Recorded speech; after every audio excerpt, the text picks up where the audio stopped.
In your consumer news, Tesla reporting its biggest earnings miss ever. The electric car maker fell $1.5 billion short of expected revenue, marking its first yearly sales drop. Tesla facing growing competition worldwide, but is predicting a rebound.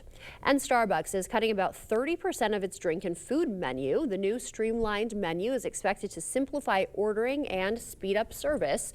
It's unclear what specific items are going away, but the company has already gotten rid of its lineup of olive oil drinks and iced energy beverages. The company saw its fourth consecutive quarter of declines at the end of last year. And Frito-Lay's recall of potato chips has been upgraded to the most severe level. Now the FDA has classified the limited recall as Class 1 because a batch may contain undeclared milk ingredients. Frito-Lay urges anyone who has them to throw them away.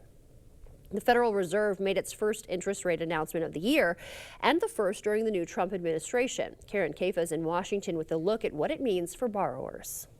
The Federal Reserve holding its benchmark rate steady amid lingering concerns about inflation. In support of our goals, today the Federal Open Market Committee decided to leave our policy interest rate unchanged. The slow and steady approach at odds with President Donald Trump's wishes, saying last week he wants the Fed to move swiftly. I'll demand that interest rates drop immediately, and likewise, they should be dropping all over the world. But U.S. inflation is still above the Fed's target rate of 2%.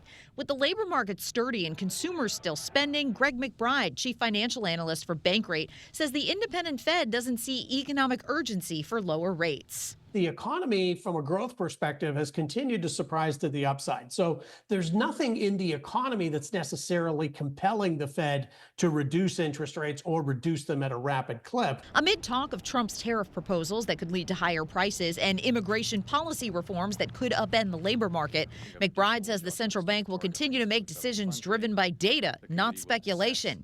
And borrowers looking for more relief on interest payments will have to wait. Interest rates are not going to come down fast enough or soon enough to really ease the burden in a meaningful way. If you're carrying high-cost debt like credit cards or even home equity lines of credit, many of which are in double-digit interest rate territory, you need to stay on offense, be aggressive about paying down that debt, because you can't sit back and wait for lower interest rates to come along.